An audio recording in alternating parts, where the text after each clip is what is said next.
All right. Well, you know me. I love a good story of courage. I tell people all the time that are just disheartened, that say things aren't changing, nobody's being held accountable, nothing's happening. And I remind them that there are cases out there that just have to make their way through the court system, mine included. But when I first heard of this absolute huge win with Jessica Tapia, who I have been following, who spoke out against refusing to hide her students' gender identities from their parents because of her Christian beliefs and was fired. And she won. She won, guys, against California School District. She got a payout of $285,000 and $75,000 in attorney's fees. And I cannot tell you, I mean, I'm still celebrating with her because I know how hard it is to speak out and to go against mainstream media. But for those of us that follow Jesus and we're Jesus followers, we have another calling. And I believe that there are many of you that are listening to the show or watching it that know that you're being like pulled on your heart to do something. And, the time has been for you to step up. But I just hope that this story of courage and bravery and standing against what was popular will really inspire you to speak out. So thank you for being here with me. I have Jessica Tapia, the teacher who refused to bow down to the woke agenda, and her freedom-loving, also courageous attorney, Jessica Onashenko. And guys, if you are a teacher out there, or even just a parent, I encourage you to go to the website teachersdon'tlie.com. But we will talk more about that on this show. I am your host, Nurse Jodi O'Malley. And let's get started, ladies. Thank you for being here. Thanks for having us, Jodi. Thank you for having us. We're excited. Yes, I know that you guys have been doing a lot of media, so thank you for fitting me in. I know my listeners really love these stories. So Jessica, tell us, well, congratulations, first of all, on the win. I'd like to hear more about that, but take us back to what the school was trying to get you guys to do. Yeah, so I had a total of 3 meetings with the school district after basically students submitted several posts of mine from my Instagram, which essentially alerted a group of students and then now the school district itself of my Christian conservative views, which very much did not correlate with some of these transgender policies that I didn't even know were in place. So it was at the second meeting I had with my school district where I learned of these specifically transgender directives that I was going to be expected to follow from there on out to keep my job. So that's when that ultimatum hit and I was given the directive of you have to refer to students by their preferred pronoun or gender. You have to withhold that information from their parents. And so, of course, I'm like, that sounds a lot like lying. Are you asking me to potentially lie to parents? And they said yes, for the student's safety and privacy. So now we're assuming that parents are, the enemy here. Mm-hmm. And then thirdly, I also learned I was a PE teacher, so I oversaw a girls' locker room. I learned that I would have to allow transgenders in my locker room. So again, clarifying, we're in such a war with language, so we have to ask those clarifying questions. So I clarified, are you saying potentially a boy in my girls' locker room? And they said, yes, if he's now identifying as a female. And again, like define identifying as a female. How do I stand at the locker room door and determine, okay, he's legitimately identifying as a female, I'll let him in, or he's just messing around to get in with a bunch of girls.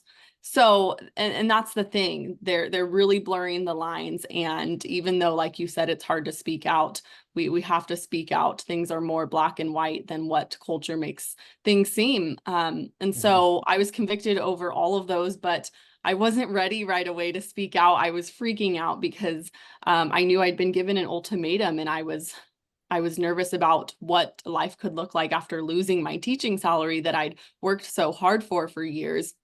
So I went off on stress leave, so that I was still, getting paid some, but just allowing myself time to process it all, and then look at my options. So I had three options, essentially: bow down to these directives to save my salary, resign, just walk away. And at one point I had half of a resignation letter written, but I could just never finish it. And then thirdly, take a stand and speak up and say, I am ready to come back to work, off of my stress leave, but I've been doing some thinking, and there's a few directives you've given me that I cannot comply with. And so in the end, that is clearly what God called me to do. Just take a stand in truth, because I was in intense spiritual warfare, and that's the best thing you can do when you are in that, stand on the rock, take up the shield of faith and the sword of the spirit, and just, go to battle. And so, again, as scary as it was, I just kept checking my fear and making sure my fear of the Lord was greater than anything or anyone else in the situation. So, I ended up emailing my district at the end of my stress leave, letting them know I'm ready to come back. Here's what I can't do. And spoke out of my faith, when I said, here's what I believe about, male and female. Here's what I believe about parental rights, and the fact that I'm not going to be complicit in lying. That's also against, my religion. So when I emailed them that, they said, it sounds like you're asking for a religious accommodation meeting. So come on in and we'll see if and how we can accommodate you. So I'm like, awesome. That's what employers are supposed to do, right? Like accommodate religious beliefs. America was largely founded on religious liberty. So I still have hope at this point. And we're now in January of 2023. This is when my final meeting was. And that was that religious accommodation meeting. I had no idea what I was going into, but it was, not what I expected. They had pages of questions for me on my faith. Where do I go to church? What do I read? Who's my pastor? Like everything you can think of. What is it about this Bible that I read that says I can't follow these directives they're trying to place on me? And it was so bizarre because I felt like I was kind of giving like a Bible study in that session, like really thoroughly explaining why I can't, pretend that a boy is a girl, or, lie to their own parents. Like God gave them those parents. I'm not going to act like I'm the parent here. So anyways, got through that. And it was actually at the end of that meeting when the locker room directive came up, because they said, is there anything we need to know about that your faith won't allow you to do in your position? And I said, well, based on the other directives you've given me, I need you to know I am in a unique position as a PE teacher, and I oversee a girls' locker room. So I'll just let you know now, like I won't be allowing a transgender student. So specifically a boy. If I know he's a boy at the door, he's not coming in. And that's when they said, we have a whole other issue then. You have to. It's California law. So from there, I left that meeting, and they said, if you have any accommodation ideas for us, you can email them in over the weekend, and we're going to make a decision here pretty soon. And so I was like, okay. And I sent in a few accommodation ideas of mine. I even offered something that I wouldn't have loved by any means. I even offered to no longer be around students, because as bizarre as it was, they were painting me out now to be like a threat to students, because of my views, my Christian conservative views that were coming head to head with these transgender directives. So I said, I'll take a position up at the district office where I guess, I won't have an interaction with students if that's an accommodation idea. And I listed off a couple other ones too. But then about a week later, I got a letter to email, and it was a few pages long, but at the end, I'll never forget. when they physically put in the letter that they cannot accommodate my religious beliefs and therefore were releasing me from employment January 31st, 2023. Like I remember where I was standing and what day and time it was and everything. And it was like I couldn't believe it, but I could at the same time. I definitely feel like the Lord was like prepping my spirit for that to be the outcome for sure. And then there was just no questioning that I was going to seek justice on this, because I was wrongfully fired. So, that's shortly after that, actually, first, I just put out a video on Instagram that my friend encouraged me to put out.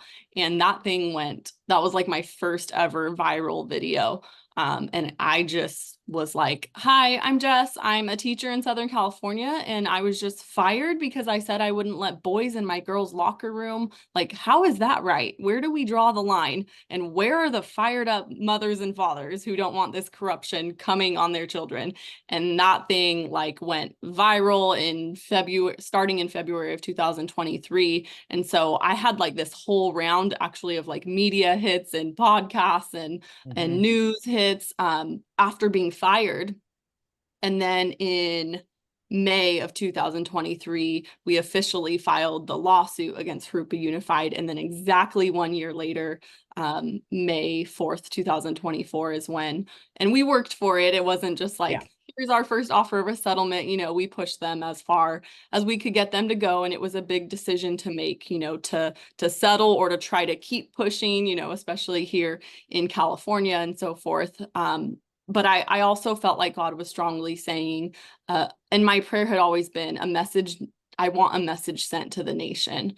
And I felt like he was kind of saying back, and a message needs to be sent now, sooner rather than later. And I think if we would have kept kind of pushing this out and really like going to trial and all that stuff, possibly appealing since we're in California, it probably would have played out for a couple more years. I mean, Bethany, I'm sure could speak more on that. But again, I just felt strongly from the Lord that let's send a message now if we can get a good settlement that will send that message. Let's do that because we need to get more teachers rising up now.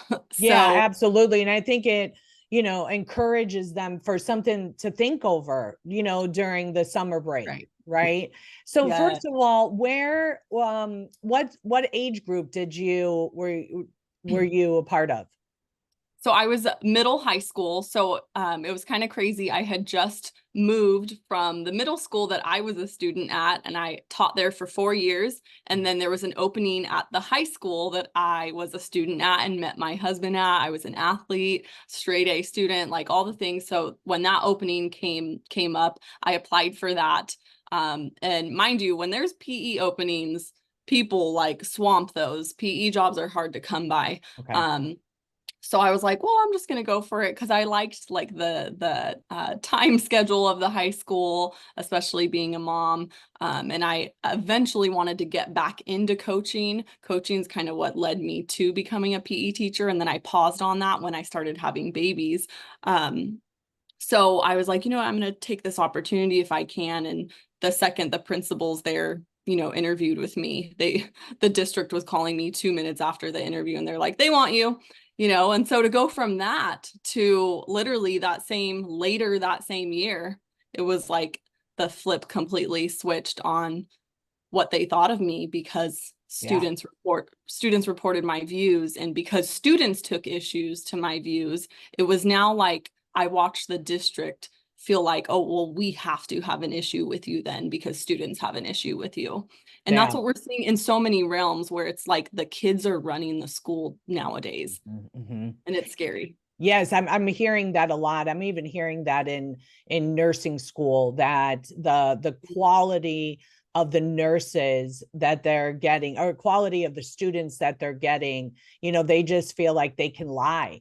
And I had one of my old instructors say, Jodi, they're lying about everything, even the little things. What happens when there is a medical error? They're not going to want to tell us about that because they're just so used to lying. And it's crazy the culture that we're creating Yeah. just allowing them to bulldoze over us and say, well, we need you, so we're going to take whatever it is that we can get. I have a question for you. So when you were posting prior to this on Mhm. on Facebook or Instagram, what were you saying exactly that students took an issue with? Yeah, so the first video they seemed to come across and start commenting on, they actually airdropped it across the campus. And it's funny, actually, the timing of this, because this was 2 years ago now, like almost to the date. It was late May of 2022. So of course, in late May, really probably early May, we see all the Pride clothing coming into the stores, right? Because we've now, is it June 1st today? We've now entered Pride Month. No, it's May 3rd. Yeah, Yeah. anyways, it's there. So I was shopping in Kohl's 2 years ago and walked in just to be inundated with all the Pride clothing, Mhm. prepping up for Pride Month, which is like, okay, fine, whatever, it is what it is. But I decided to make a video just like recording some of the sayings on the shirt because I found it really interesting, some of these slogans that they put on shirts. But also that day, I learned that they're now making this apparel for toddlers and babies. Mhm. And I was just like, are you kidding me? And, took issue to that. So I posted a video and just shared my thoughts about this apparel and especially specifically now for kids. Because it really paints the picture of how we're forcing this stuff onto kids and they don't even have like the brain development to understand, what Right, what right. pride is, and what all that encompasses. And it's just so sad. So anyways, I posted that. And so of course, 14, 15-year-olds, they find that video and they're just immediately turn it into hate, transphobia, homophobia, all the words. And so that is the one that got airdropped and sent in, but it seemed like that triggered them to go into a deeper dive on my page. And that's when they actually went to my Jesus highlight on my Instagram and Mhm. they screenshot like 8 posts from my Jesus highlight. Several of them were literally Bible verses, or just quotes of the faith. And so that was really the moment when my school district literally slid my own posts across the table to me to look at. And like, I looked at them and looked up and really so badly wanted to be like, and what? And right. Like, Yeah. and what? It's a Bible verse. Like, and that's really when it hit me. Like, this is spiritual warfare. And this is Mhm. how offensive the truth is today. Because as you said earlier, Jodi, like the lies have just, Yeah. taken over. Yeah, taken over. What was the feedback from the student? Okay, well, let's ask it this way. In the school, is this a conservative area? You know what's so funny? I don't even know what to call the area. I think if I had to pick, I would definitely say conservative. And I grew up there since I was like 7. It's an interesting area. So it's definitely more rural. So it's Jurupa Valley, California, slash Miraloma. People also know it as that. It's like little past Norco. It's Riverside County. More people are familiar with that, but we live right by the Santa Ana River bottom. So there are a lot of people who have horses. There's a lot of, like ranches and horseback riding, but it's also highly, highly, highly, highly a Hispanic community. And there's that language barrier oftentimes with students. And I've actually noticed that it seems like my story has barely even hit that community. And I think it's because of the language barrier there. I've seen my story explode in other communities, but it's like the very one I was fired from, it seems like it's still unknown to many people there. But what's exciting is we're getting requests from, Spanish outlets that are now, helping us translate the story and get it to reach that community. So that's really exciting. But as my story went out, I actually would have several people say like, wait, what? Isn't that area like conservative? Like, what? So people were definitely showing to me that they were shocked about this. It's just a very kind of quiet to themselves area. Like people don't really show up to the school board meetings, it's just like a few. So, but I mean, if I had to pick, I would say it's a conservative area. And what was the support for you, or for this woke agenda? Were other students speaking out in support of you, or was it just the quote unquote woke students that needed a cause to get behind? That's what I say. I say kids are so socially bankrupt, that whenever there's any kind of cause to stand behind, they do, and they support it because they want community. So what was the voices of the students that did support you? Did they have a voice? I don't think they did, and I don't really know. This was the school district's investigation that I don't know how they chose to ran it, but from what it seemed like, from the paperwork I received and the meetings I sat through, what it seemed like is they just specifically pulled in the handful of students that submitted stuff to them, submitted, statements or posts. And so it seems like they just pulled them in to get a deeper analysis of things and of their feelings. And that was it. But I mean, I definitely, because a lot of students and teachers there at the school didn't even know what was happening. It was all like under wrap. I just kind of disappeared and no one knew why. And then it was like not until several weeks later did I have one or two teachers start texting me and saying like, where are you? Like, what's going on? And even then I felt like I couldn't really tell them because we were in an investigation. So I would say I don't think there was much of an opportunity for anyone to have a voice of support at that point, like when it all went down. But again, once it became public, I was getting messages from like students I had who are now graduated that like I coached basketball in, and they were just like, how? Like, this is horrifying. I can't believe this is happening to you. Like, I'm so sorry. And then I would get a couple of parents from that area who would message me. Every single person that I've heard from in that area has all been in support of me. But I mean, the support is unreal. I can't even tell you like how much support I've found on the other side of this. Of course, I get the hate, but the support is literally like 70 times more than that's the same. That's the same that happened to me when I was speaking out against all the anti-scientific protocols in early 2020. I received a ton of hate. When I released my story, and had, millions of views on it, I received 99.9% of support and love. So no, I agree with you. And I think, people need to understand that there's more of us than them. Even the people, Jessica and I are strong in our faith. Yeah, no doubt. No doubt that's who we, got the call from and answered it. But there's a lot of people that are in the middle, right? They still understand that this is wrong. And that's where I say there's more of us than them. Before we go to break, Jessica, I want to know a little bit, a couple minutes here. Tell me about what that time was like for you after you got fired, or before you decided that you are going to stand on your faith and you're not going to bow down.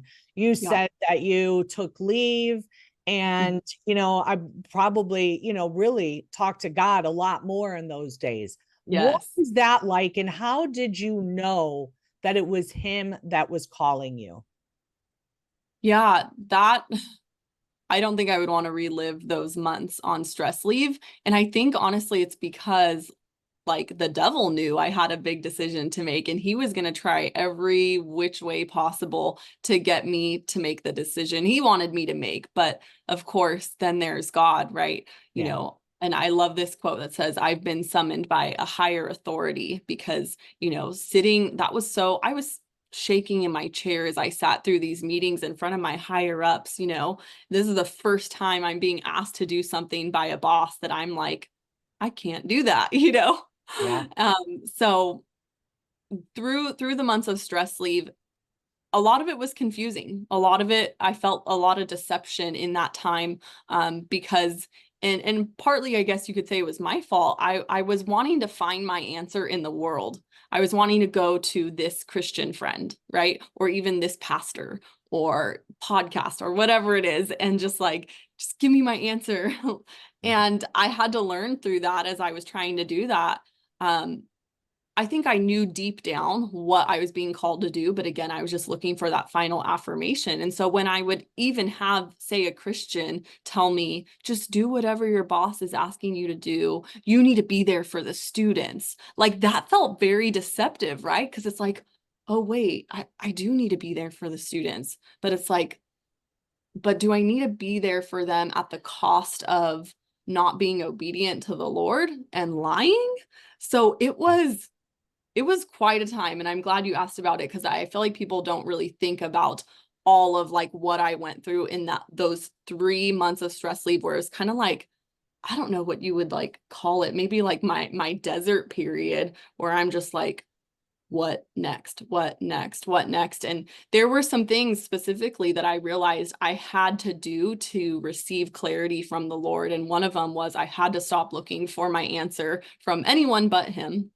So I had to get alone with him, like you said, and really talk to him and seek out, how does he call me to live? And do I really believe it? Because I'm about to stand on it, and really put this faith to the test, so to say. But another thing was I had a call from a friend one day, and she was literally like, have you forgiven the students in the school district for what they're doing to you? And I'm like, I mean, I've thought about the fact that one day I would need to do that, but I haven't consciously done it yet. I'm definitely still fired up, and I feel those bitter emotions about what's happened to me. And she's just like, you should probably, get that done soon. And I was like, okay, yeah. I mean, why wait on that? And so I just had a moment in the bathroom where I just, surrendered and, just told the Lord, I forgive them. They probably don't even know what they're doing, right? Right. Father, forgive them, for they know not what they do. And Amen. so, I saw myself kind of having to take these little leaps and bounds through that stress leave to get me closer to a clear answer of what I was being called to do. And another divine appointment of a phone call. I was talking to a couple in Washington, and they just listened to my story, and I'd never even met the husband before. He had no idea what I looked like. He paused me as I was telling everything I'd been through at that point from my school district. And he was like, Jessica, I don't even know what you look like, but as you tell me this story, I'm literally getting a vision of a woman on a stage sharing this story with thousands. And I was like, Mhm. what? No, I don't think you know me. I won't do that. I won't get on a stage. I'm very shy. I'm not telling this story to more than 2 people, Right. and so crazy looking back now, right? Because I'm like, well, he totally basically prophesied what was coming. But I mean, he definitely planted that thought in my head, this was a very, very powerful story, and I needed to see it through. I needed to take that stand. And, he basically let me know too, because he knew a little bit about law, and he was like, you will not have a case if you just walk away. Right. Oh. I remember for me, I was tormented as well. And I even told my boss, I was like, I just don't think I'm going to be here much longer. And I had one of a coworker pull me aside and tell me that this place is evil. She said, this place is evil, Jodi, and you need to get out of here because they are all seeking to destroy you. And this was before I released anything. They had no idea what I was doing. And it was just a group of people. And she said, I'm telling you, there are evil spirits here. And I too, I had a lot of people tell me, well, if you leave, who's going to take care of the patients? You know what you mean to them there. There's nobody else doing what you're doing. Wow. You need to stay. And I easily could have justified, my amazing federal salary and, taking care of patients. But again, yeah, God was calling us into, a higher purpose. And Yeah. I'm just so happy that your purpose was, is being realized. And guys, on the other side of this break, we are going to include Jessica's attorney, Bethany Onashenko, into this conversation because, like I said earlier, there are not enough brave people willing to compromise, their livelihood in order to speak out against things. So check out our sponsors. We have our medical kits from TWC. I know a lot of you see what's going on in the world. We have the WHO meeting and the bird flu pandemic. They're killing all these animals and all of these different things. And while I don't prescribe to the allopathic sick care system the way I once did, I do know as an active emergency room nurse that there is certainly time and place for these medications. And on top of that, stress kills. And if you are not prepared, you are going to have an elevated stress response. So check out americaoutloud.shop and get exclusive discounts for all of our family of sponsors. And we'll be right back with Jessica and her attorney.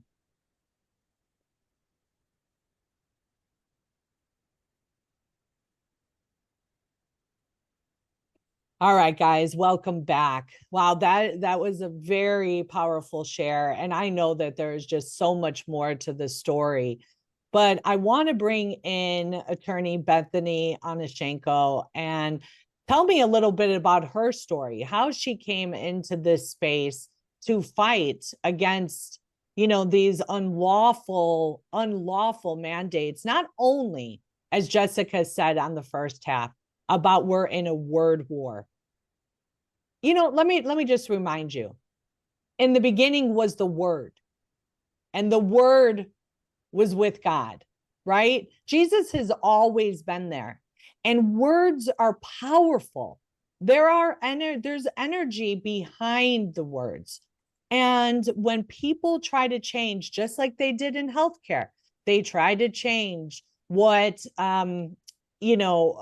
immunity was. They changed it from natural immunity means nothing. And they're just doing this in so many different facets of our lives. And when we talk about something that is as basic and as common sense, biology 052, right? Even before you get to 101, tells us that there is a man and a woman. And the fact that we are not only encouraging this mental health issue and encouraging kids to chemically castrate themselves without their parents' permission, without even understanding that this is going to create a big pharma user for the rest of their lives. We just have to understand that there is man and there is woman. And even for me as a nurse, I tell people this all the time. You want me to call you Sally Joe and you're really Jim Bob? I'll call you Sally Joe, but I'm not going to pretend that you are a man or a woman, and however you want to quote unquote identify. I mean, guys, we have litter boxes in schools, because kids are identifying as a cat. Like, this is absolutely demonic and it's a spiritual warfare. And thank you, Bethany, for having the courage to, to speak out. Of course, it's my highest honor. I'm a pastor's kid myself, so I was raised around these, ancient truths that we hold so dearly. Was always told I was going to be a lawyer, and I was like, no, not the type. I'm pretty quiet. Don't love to do that. But then I remember in college hearing the story of Pastor Jack Phillips. Don't know if you've heard his story before, but he was requested by a gay couple to make a wedding cake for a gay couple. He said, absolutely not. That goes against my Christian beliefs. I'll give you some cookies. I'll give you some cake, but I cannot make your custom wedding cake. Well, his case went all the way up to the Supreme Court and he won ultimately. And I just remember being so inspired by his courage to stand.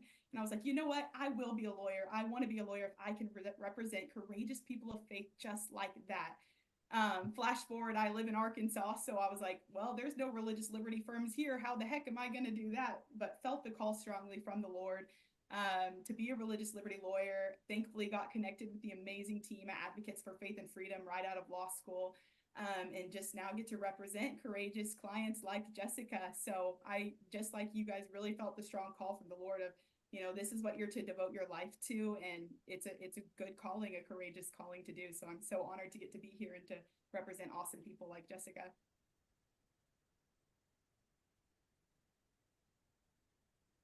Well, we certainly appreciate, you know, people that are there to stand with us. You know, and my attorney, Mike Yoder, he was also a young attorney, but he had, you know, the courage of a warrior like you. And the fact that you have stepped up to fight this case. Tell us a little bit about that. Like, you know, did you receive any pushback for taking this case on from your family, colleagues, or friends?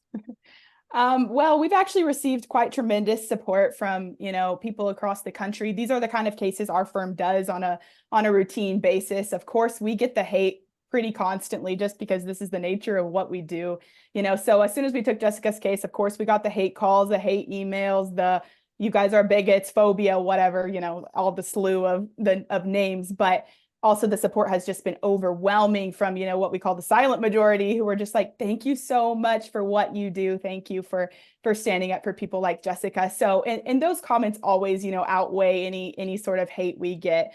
But yeah, again, of course, there's no pushback from our colleagues because this is just what we do on a routine basis. That's what our firm lives and breathes for. So, but just of course, from the public, there's always going to be those who are screaming and crying when you share the gospel message. So we expect it. We're ready for it. Tell me a little bit. You say the gospel message. Have you always known the Lord? What was your journey through faith? Of course. Well, I was raised in a pastor's family, so I've been thankful, you know, to be raised around the gospel, be raised with missionaries in and out of our home pretty routinely. But definitely just kind of knew the word, but didn't really have a personal relationship with Jesus. And so, you know, I could quote you any given verse from the Bible, but it was never really personal between me and the Lord until probably right until I throughout college, I started to see people like say they were Christian, but living a completely opposite way. And I started questioning like, whoa, like there's something not connecting here. We're reading the words of scripture, but people aren't living that out. So where's that disconnect? And I started this process with the Lord that kind of came to an ultimatum whenever I graduated college of like, okay, I can't just read the Bible and not do what it's saying. Like there's got to be some sort of internal response to what the word is telling me to do. And so I just reached a moment with the Lord where like, I was like, please forgive me. I have been reading your word for 20 years and never once have I thought, oh my gosh, this actually needs to be producing action within me and, you know, causing me to live a certain way. And so I just surrendered my life fully to the Lord at that point and was like, change me from the inside out, give me courage to live how your word has said to live. And just from that moment on, you know, the last 6, 7, 8 years, it's been like, wow, the power we have when we have Jesus and the Holy Spirit living on the inside of us, just the things he's able to do in and through us is just amazing. So, you know, you said a couple of things that I really want to stress, because this is what I tell people all the time.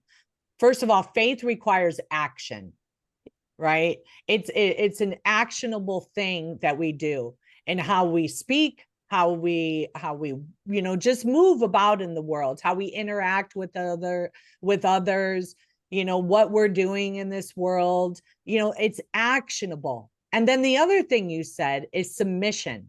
We have got to submit to his will, you know, and once we do that, the Holy Spirit comes in us and begins working through us. And I agree with you. There is nothing more powerful than that. And my personal relationship started about 7 years ago as well. You know, that's awesome. Yes. And I've always known the Lord. I've always loved him. He was always been number one. That did not mean that I did not live more in the world than in the spirit. But when he called me, I don't know scripture, right? Chapter, verse, all of that. I don't know. It doesn't like resonate with me. But throughout that time that I was, like Jessica said, in the desert, because I was in the desert for, from really February of 2020 until I blew the whistle. That was really, really hard time. He would speak to me with the word. It would be like something that goes like this: for I know the plans I have for you. And then I would Google, is that a scripture? For I know the plans I have for you. And it was. And he just kept, just speaking to me in that way. And I thought, wow, from being raised in the church, I was there pretty frequently, up until the age of 13, though his word was in my spirit. It just wasn't in my head. Yeah. Right. And it's so different. So how was this dealing with the California Teachers Association or district or whatever? Did you guys file lawsuit in January of 24 or 23? We actually filed a lawsuit in May of 2023, and almost, as Jessica will tell you, almost exactly 1 year later received this settlement offer, which was super cool. Of course, we deal in California pretty frequently, so we usually say, we're ready for a battle at the lower court level. We know most likely we're probably going to lose because California just is what it is, and we're standing for what we're standing for, and usually those things are slightly opposed. So, we're generally anticipate sometimes losing at the lower court level, but as we appeal on up to higher courts, we generally find more success because you can't change what the Constitution says. So, we anticipate that. But in Jessica's case, we laid down the law. We laid down her case pretty clearly. She had a really strong case of religious discrimination against her. She was an exemplary teacher, had tons of great performance reviews. She was beloved by her students, and yet the second she asserts her religious beliefs, she finds herself fired and gone from teaching. And so, we just laid that case out as best as we could. And I think the district knew if this goes all the way to trial, we're going to lose at that level too. And so we worked really hard on Jessica's settlement, and we're super proud of the result and thankful for Jessica fighting along with us. Yeah, I agree. So let's finish up the show with what, I read a little paragraph that Jessica posted on her Instagram. Are you being asked or expected to go against what you know is right? Do you to participate in lies, to forgo your beliefs, to withhold information from parents, to put your students in unsafe situations, or to treat the students in a way you wouldn't normally treat them? Let's talk about that. What this website, Teachers Don't Lie, what exactly can these teachers do? Yeah, so honestly, more exciting to me than the settlement itself is this birthing out of our victory. We were like, we don't want this to end. Like, we've seen the impact that just the story of me being terminated was crazy. And then to say we were victorious in seeking justice on this, it's really brought a whole other, round of showing us the need. There are so many teachers out there that are fearful right now, that have felt unseen, and that are actually already walking away or have already walked away from public education, really felt like they've been pushed out because of these various types of policies and just the darkness that has so strongly infiltrated. So again, we saw the need from, the beginning of my story, from the second I was fired and the public found out about it. We saw the need for teachers. They're in need of support. They're in need of guidance. They're in need of, possibly, like I found myself, of legal help. And so we wanted to come together. So myself and advocates have essentially made this campaign/organization that we just want to have hit every teacher in the US, so they know that we're available at www.teachersdon'tlie.com, and people will be able to see my full story there, see what we stand on, And it basically comes down to, again, right, they like to use all their fancy words, but when we look at these policies, it comes down to the fact that teachers should never have to lie to a student, teachers should never have to lie to a parent, and teachers shouldn't have to lie to themselves about their own moral convictions. So we simplified it, and I think that really helps also just for people's eyes to become open to, again, the play on words we're seeing and the things that they're really actually being asked to do. When you break it down in that way, it's just like, no, it's just wrong. And as you mentioned earlier, even, despite religious beliefs, it's just wrong. And it's just common sense. I get messages from every religion out there, even atheists, messages from other countries of people that stand with me and have shown their support. It's been absolutely unbelievable. So again, yeah, we just wanted to launch this to be available to help the next teacher who decides to, rise up against this and walk out in faith, because it definitely requires that faith piece. At least I personally believe. I didn't have any sort of, plan B ready to roll into. It was like, nope, say goodbye to your salary, and you are literally just surrendering it all to the Lord. If you lose your house, you lose your house. Amen. If mom has to buy you groceries for the month, then I bet she'll do it. Like, we're going to go for it. And I'm so glad I did. I don't regret it for a second, because I've gotten to see the Lord in ways I've never seen him before. I mean, just the most just random miracles and blessings. It was like literally every other day, something crazy would happen, whether it was walking into a gym, because I had to quit my gym membership at this fancy one I was going to, because it was like over $100 a month. Had to go to like this cheaper one. And the lady who helps me get my gym pass, she's like, I end up telling her my story. And that's something else too. I found I was constantly telling my strangers my story, which was so weird, because before that I never talked to strangers. Right. But the Lord just did something in me, and I was telling the story to everyone. And I was seeing just the immediate impact it was having when people would hear it. But like, this is just one story of many. But I went to get that new gym pass at this local, cheap gym. And the young girl who was helping me out, she was like, oh my gosh, my dad is a teacher, and he's like totally against all this stuff too, but he's kind of like laying low, and he's trying to like be on the inside of the teachers union, kind of like fight it from the inside. And anyways, we like really connected. And at one point she was like, can I put you on the phone with my dad? And I was like, sure.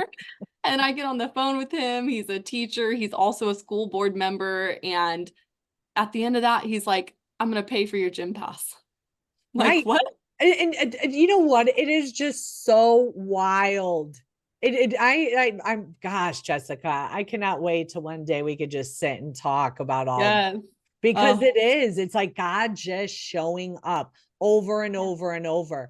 And then again, when I did what I did, I had no idea. I never even reached out to an attorney. I didn't know if I was going to lose my income. I didn't know if I was going to lose my license. But you know what? It didn't matter. It did matter, because I do know what I'm made of. And I know that I'm capable of, doing, other jobs, cleaning houses or whatever, right? To get some income. If I had to bunk on my parents' couch, or, you know what I'm saying? I would have done that. It's so, yeah. I mean, so Bethany, what advice would you give to teachers who are thinking about speaking out and saying that they, want to do something similar to what Jessica did? What's your advice to them? Yeah, well, the Supreme Court has made perfectly clear that teachers don't shed their constitutional rights when they walk through the schoolhouse gate. So teachers absolutely have the right to stand up. They should stand up. And we're seeing these directives and these agendas being pushed in greater measure than ever before. And I like to say, these things are not going to end. We're not going to put a stop to it until we have teachers who are willing to stand up, willing to say, no more, that's enough. And so we absolutely encourage teachers to stand. As you guys have said in the past, like, we can't take any legal action unless you stand up and say no more, and these districts or, your employer takes adverse action against you. So, quitting doesn't necessarily get us there. We need teachers who are going to stand up, say no more, that's enough. This is not going to affect our kids. We are not going to lie. And then when we have that, we're able to challenge these policies and directives, and we're able to get wonderful outcomes like we are in Jessica's case. So the more teachers we have who are willing to stand up, the quicker this gets defeated and pushed out of our school systems. Do you recommend people to homeschool their kids and get out of the school system? I personally, I always like to say, you know, it's up to each individual family and what they decide for their family. You know, like for us, we prayed over each kid, Lord, what is best for this kid? What is best for their development? What do we do with this specific kid? And we followed that accordingly, you know. So like my sisters were able to withstand public school while I personally needed to get out and get around better influences. So it's up to each individual's kid. But again, as days are getting darker and these agendas are getting pushed more, I personally am not going to send my kids to public school. But again, that's up to each parent. And as we start to challenge these things, hopefully we get this stuff out of the school system. So yeah, Jessica, what's your position on that? Yeah, I like to say it's hard for me to now be pro public education in any way, shape, or form with what I've gotten to see from the inside and and the way I was treated for simply having the belief in truth that I do. So I don't feel right by any means advising people to put their kids in public school, but it doesn't mean like that I don't care about public school anymore. I still show up to local school board meetings and try to help, you know, those conservative school board members fight for good policies for the community, because as one of my followers commented so long ago, and it's, you know, how sometimes you'll get those comments and they just stick with you. Like you just remember, it was such powerful words. And someone had said a long time ago, as long as kids are still there, then Christians need to be there too. And, you know, and that was another hard thing, is I was starting to get messages from, you know, young adults who were going into college and their plan was to become a teacher. And then they saw my story and they're like, never mind. And, you know, then they're reaching out to me and I'm like, oh Lord, what do I do here? I don't want to tell them to not, if that's what you're calling them to, right? I mean, I never foresaw my, you know, teaching career to be done at 6 years, but, you know, we can't get so stuck on our own plan because God has a better one. So anyways, you know what's really, really amazing, and I'm just now able to kind of talk about it. I kind of figured out from you know, the beginning of this trial is God was doing something. God was putting me where he wanted me, and he had made the decision that I was done teaching other people's kids and it was time to be home with my own. So, and he actually knew that that was a desire in my heart, of course, and I was always torn. I mean, I was going through really hard days at work where I was leaving my babies, right? Like, so many working moms out there can relate to that. It's one of the, you know, worst feelings we ever experience for those who are working moms or have been, to, you know, physically leave your little one for 8+ hours a day.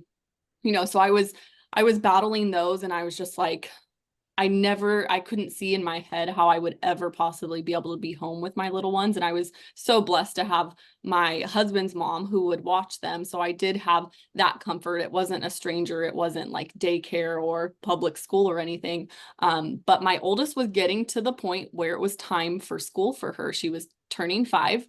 And that's actually when this all went down. And my prayer had always been, okay, when my oldest turns 5, Lord, like, we got to make it clear how do you want me to educate my kids? You know, I'm stuck here in public education. I would ideally love to homeschool. That's obviously not possible. Also, we stopped vaccinating our kids because I have this whole other story with my little boy who got really, really sick. And Jodi, you and I would probably have a whole other podcast on this. Oh my gosh, we went in circles with, you know, Western Med, and they just kept telling us he had asthma or allergies. And I knew in my gut, no, something's actually wrong, like in his lungs. Why are you guys not helping me find out what it is?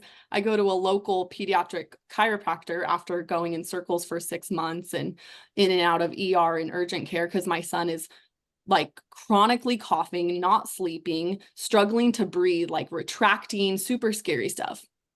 Finally go to a pediatric chiropractor who's like, mold. He has mold illness. And you know what? And that's the thing too, is the discernment that a parent has, right?